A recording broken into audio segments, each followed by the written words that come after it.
Bonjour les amis. Euh, Aujourd'hui, je viens vers vous pour vous parler d'un projet que l'on a avec ma compagne Elodie.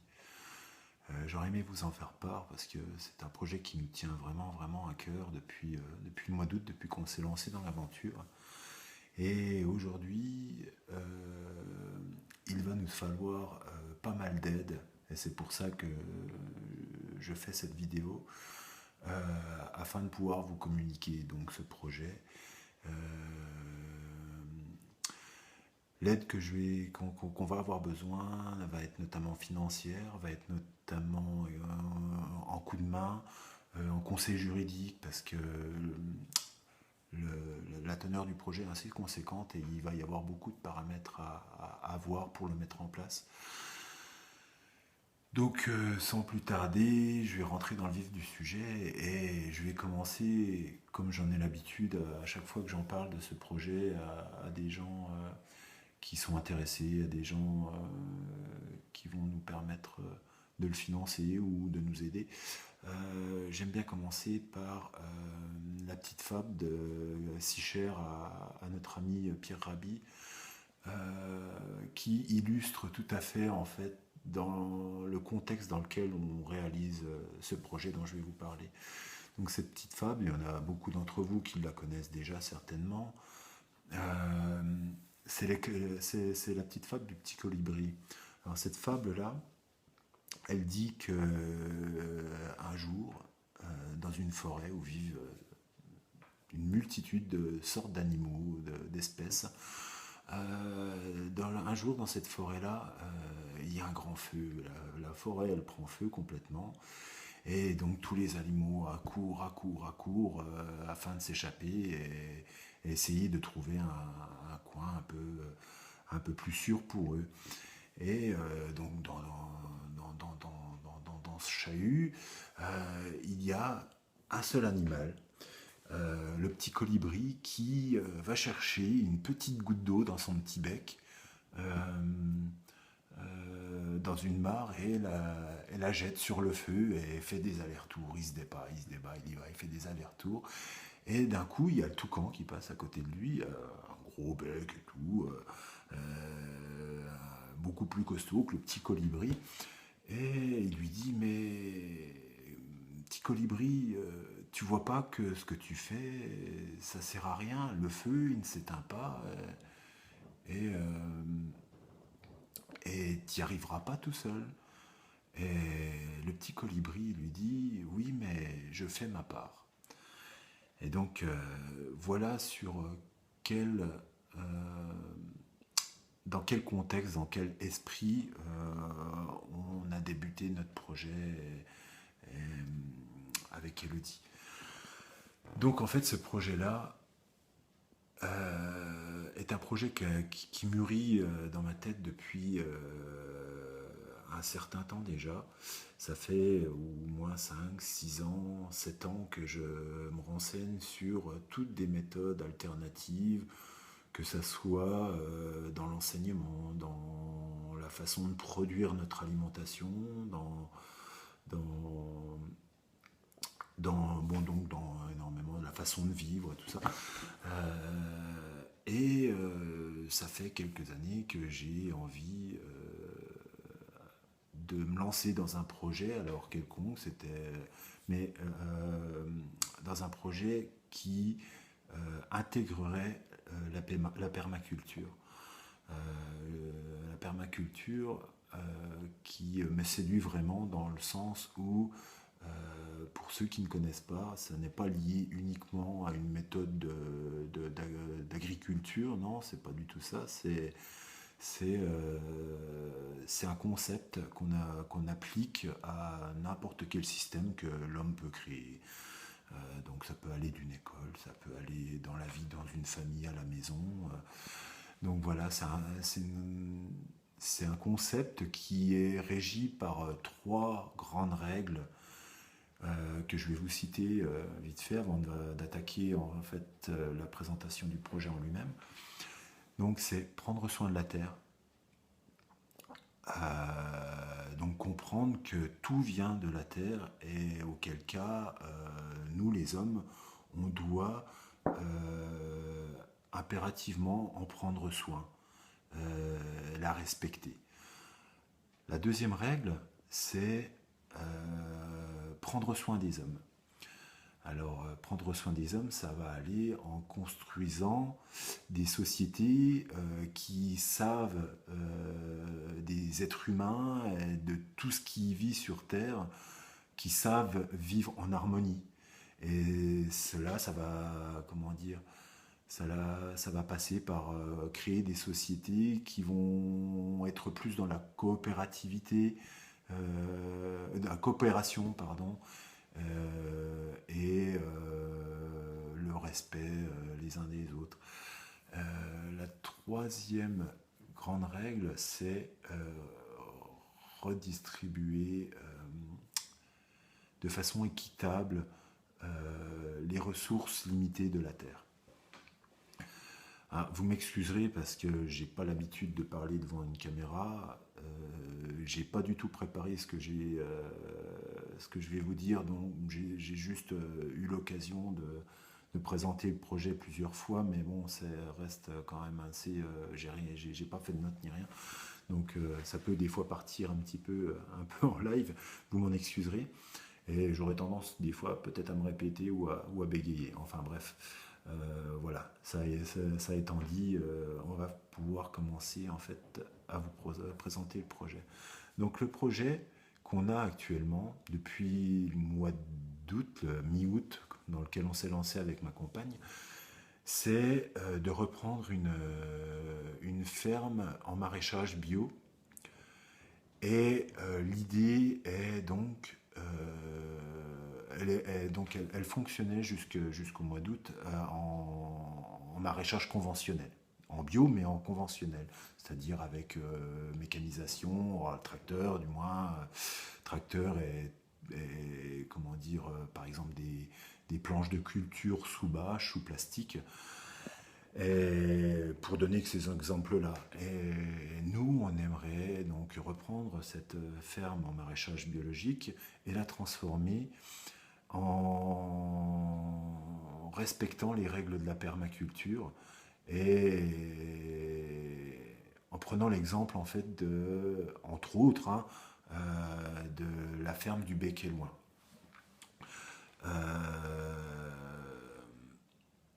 Donc cette ferme biologique, c'est qu'une partie du projet. Le projet va être en trois parties, car on voit quelque chose d'encore plus grand que ça, bien que ça représente déjà beaucoup de boulot, et c'est pour ça qu'on va avoir besoin de collaborateurs, de personnes qui nous aident financièrement, de personnes qui viennent nous aider sur la ferme ou sur les différents projets qui vont s'y attacher.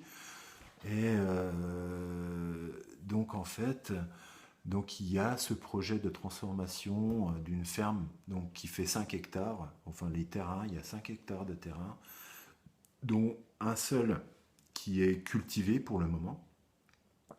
Et dans cet hectare qui est cultivé, il y a 1500 mètres sous serre, déjà à disposition.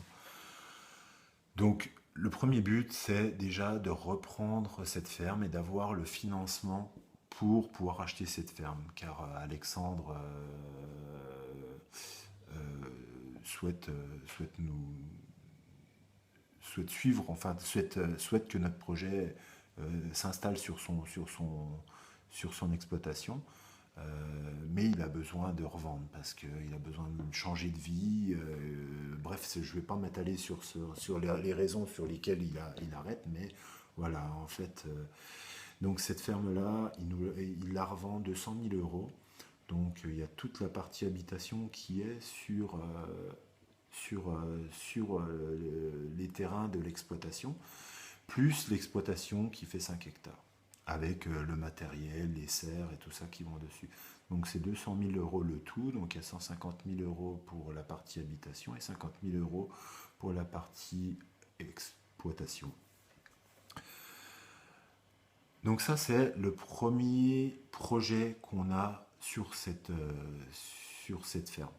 C'est-à-dire de transformer toute cette ferme-là, en prenant un peu l'exemple de la ferme du Béqueloin et beaucoup d'autres techniques qui sont appliquées dans la permaculture, et donc en faire un lieu vraiment, vraiment naturel, revenir à des méthodes de culture sans plastique, bon, mis à part le plastique des bâches, enfin des serres et tout ça, mais sans plastique pour les cultures sur planche, et sans mécanisation, revenir comment dire, à des méthodes beaucoup plus naturelles, sans tracteur et tout ça. Donc ça, c'est la première partie du projet. Mais on ne veut pas s'arrêter là. On veut aussi, donc il va falloir que pour transformer ce, ce-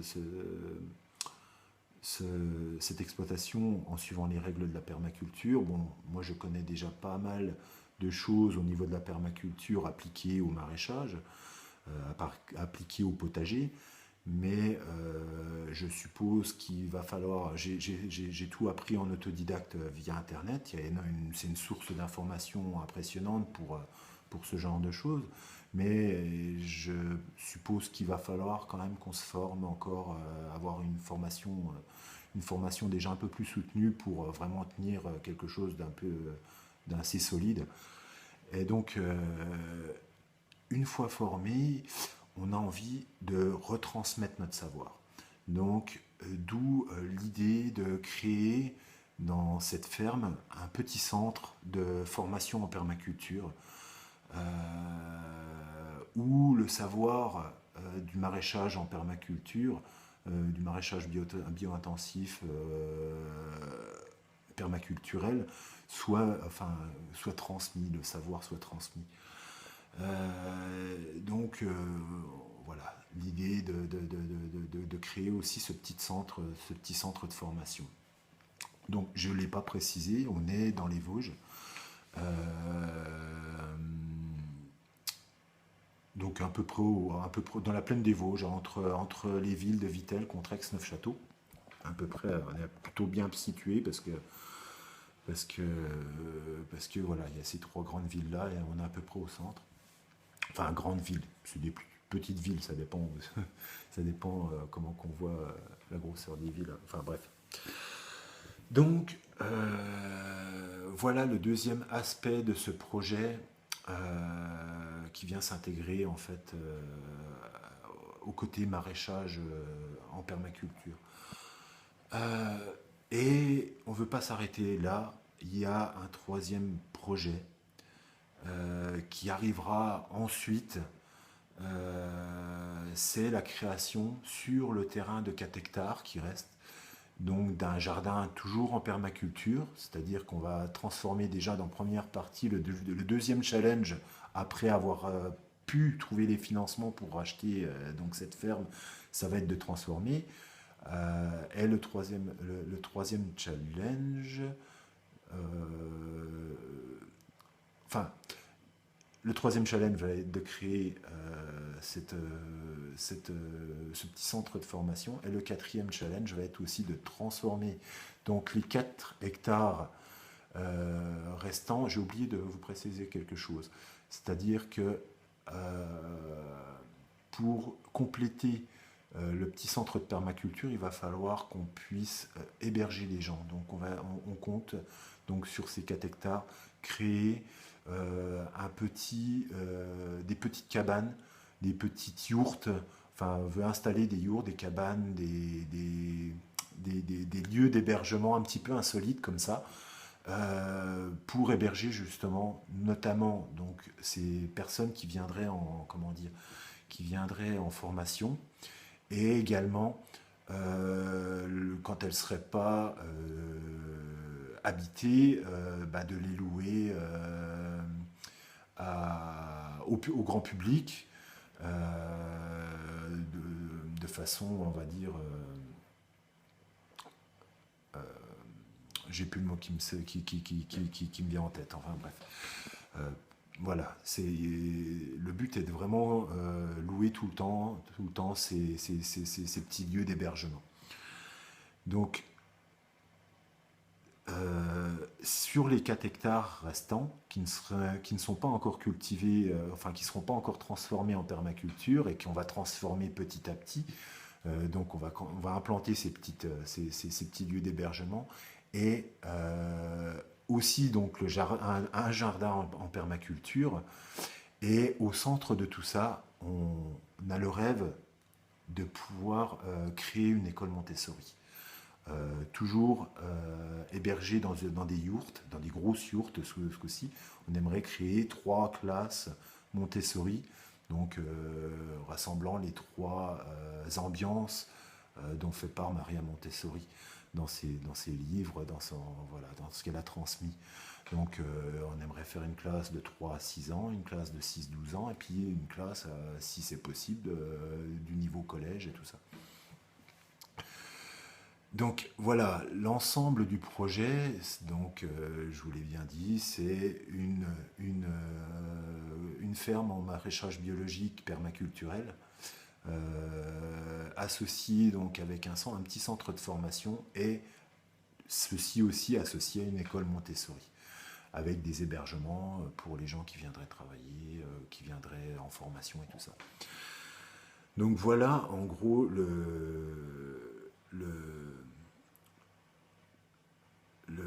projet en lui-même.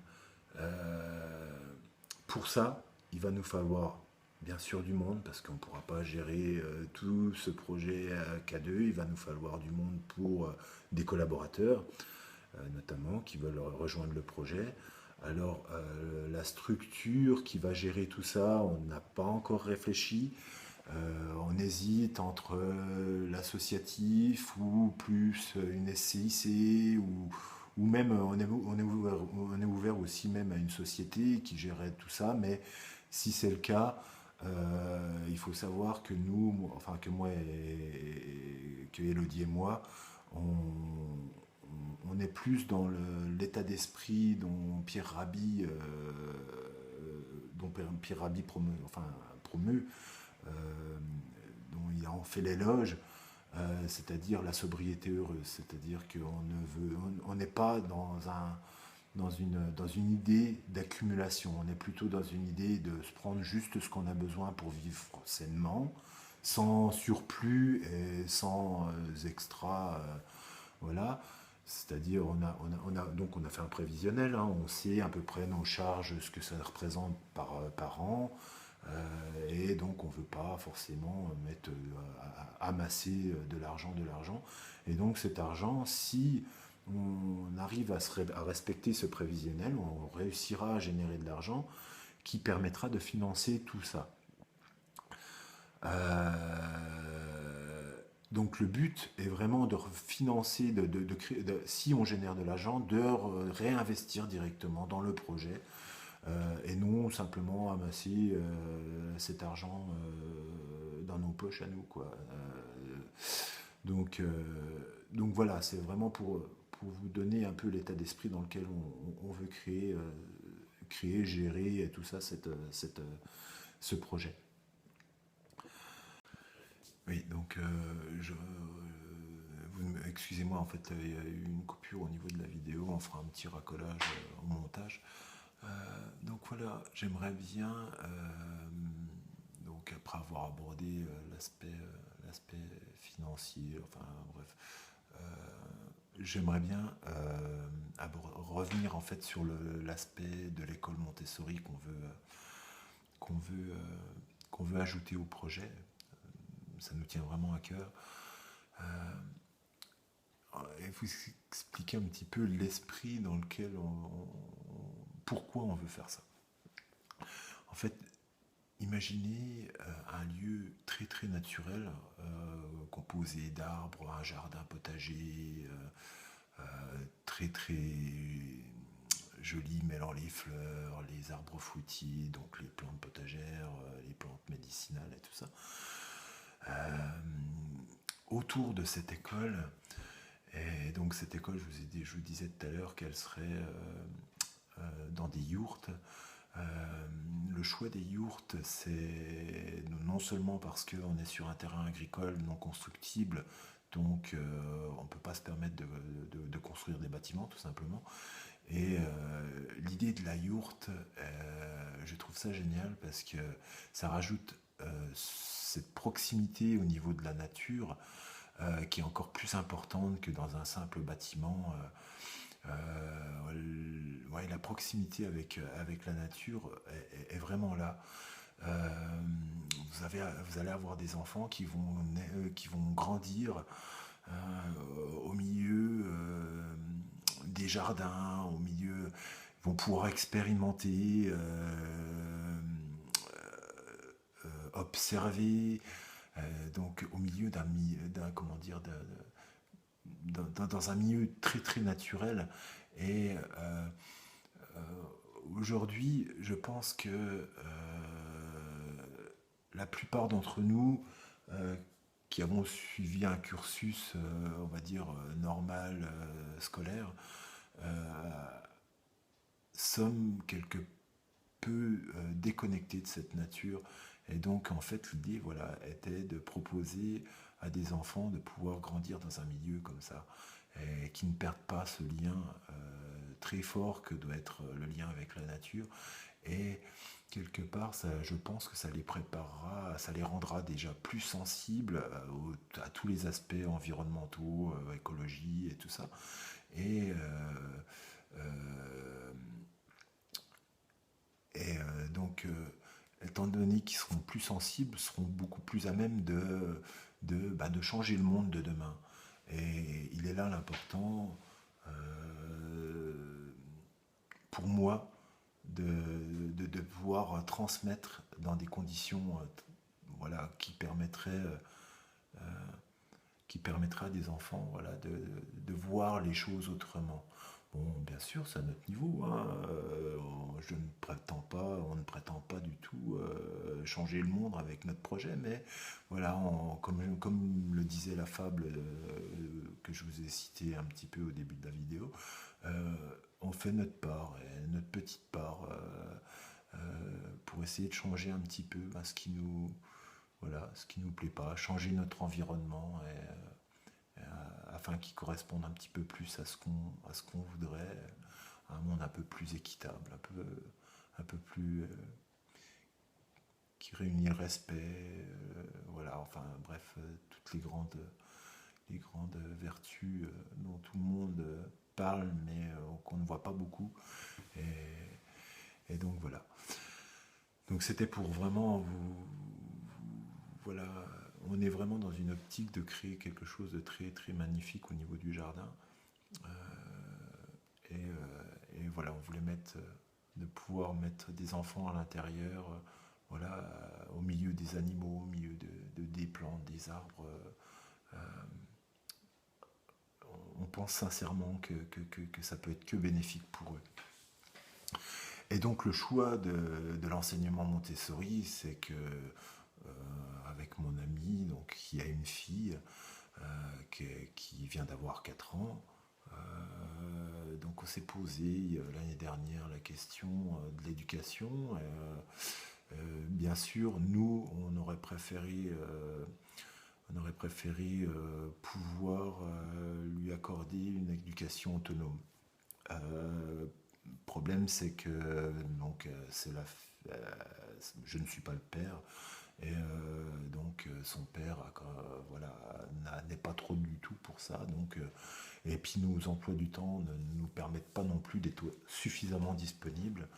Donc on s'est renseigné sur les méthodes d'enseignement alternatifs qui existent. Et c'est vrai que l'enseignement type Montessori ou Steiner ou, Freinet sont pour nous comment dire, des, des méthodes d'enseignement qui sont pour nous les meilleures. Et donc voilà, on était parti sur cette idée-là de créer une école Montessori il n'y en a pas beaucoup dans les coins et là où on est. Et ça permettrait voilà, de donner un peu l'accès à ce type d'enseignement à des enfants autour de nous. Quoi. Donc on va revenir donc sur l'aspect projet et comment il va pouvoir se mettre en marche. Donc là, actuellement, on est, donc on a- on est déjà sur l'exploitation, même si on n'a pas racheté encore Alexandre, le propriétaire cédant, euh, nous prête généreusement l'exploitation pour qu'on puisse travailler déjà dessus. Il m'héberge également, donc on a une maison à côté. Comment dire, nous on avait déjà une maison, et donc mon amie elle rentre de temps en temps. Maintenant elle vient plus souvent dormir sur l'exploitation puisqu'elle travaille plus. Donc elle est à 100% sur l'exploitation. Et moi je travaille encore un petit peu à côté. Je vais arrêter au mois de février. Et donc il nous héberge gracieusement et nous prête ses terres pour qu'on puisse travailler déjà le temps que ça se fasse. Surtout pour ne pas perdre la clientèle qu'il avait déjà. Il avait déjà une quarantaine de paniers, plus un réseau de distribution bien, pardon, excusez-moi, bien, bien fait déjà. Et l'important pour nous était de ne pas perdre justement son réseau de distribution qui était déjà bien pensé, bien fait, bien développé, pardon. Donc on travaille déjà sur l'exploitation. Euh, le souci sur lequel on se trouve aujourd'hui, c'est donc le financement pour acheter la ferme et la partie habitation.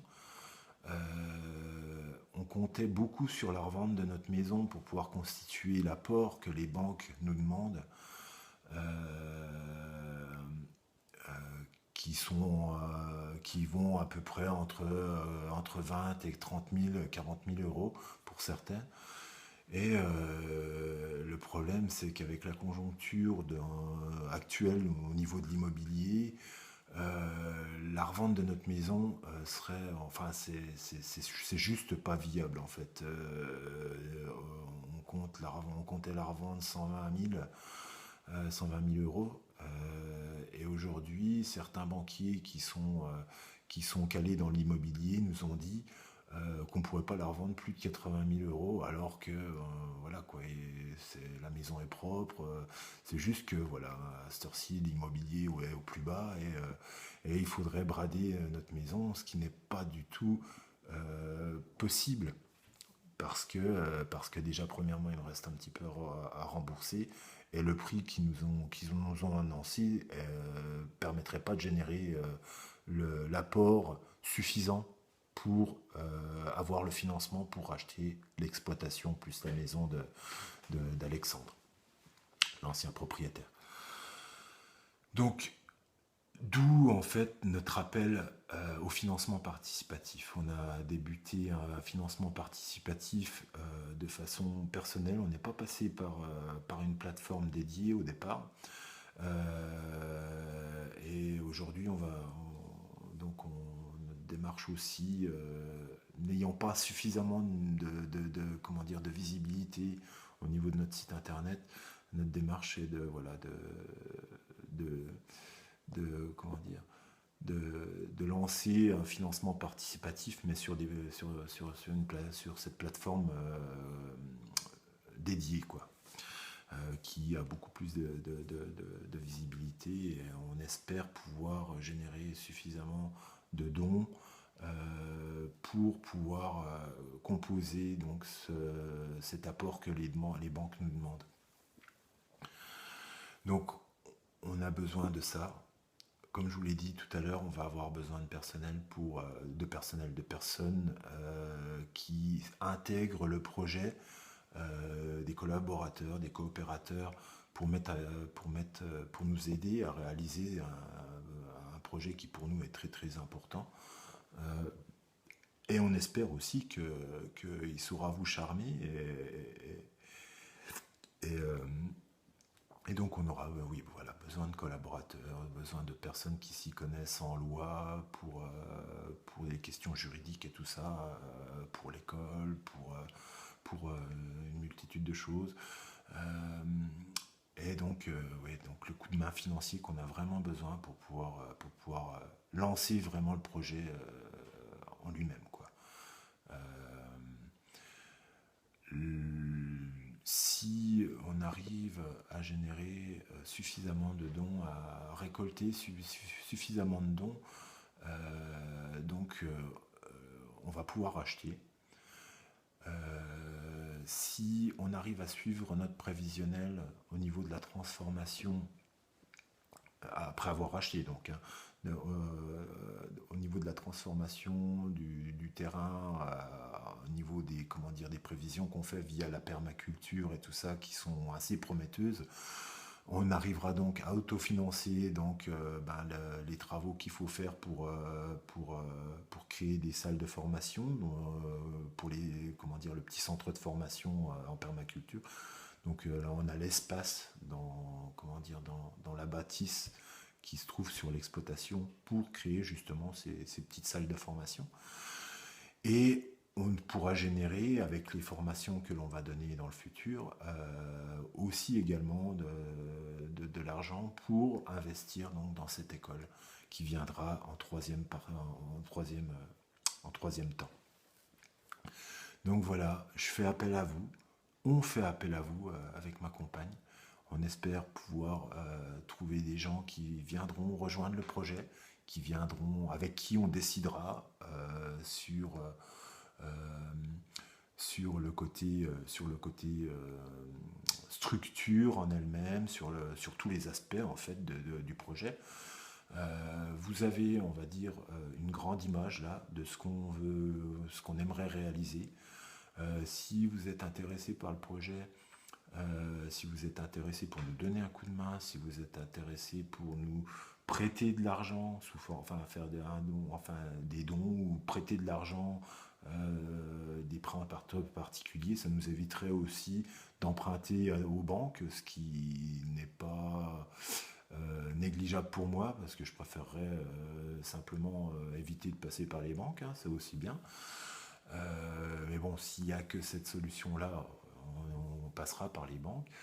Euh, si vous avez des idées, n'hésitez pas à nous contacter.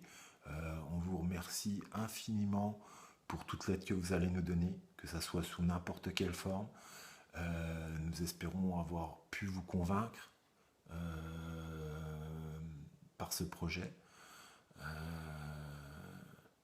Voilà, je pense n'avoir rien oublié. Tout le projet avec certains chiffres sont donnés sur notre site internet, dont on mettra les liens en dessous de la vidéo, quelque part sur le site où apparaîtra cette vidéo. Donc voilà, si vous voulez nous contacter, n'hésitez surtout pas. Si vous avez des bons conseils, on est preneur. Le projet ne demande qu'à pouvoir naître et on attend votre aide, sérieusement. Voilà. On vous remercie et à bientôt.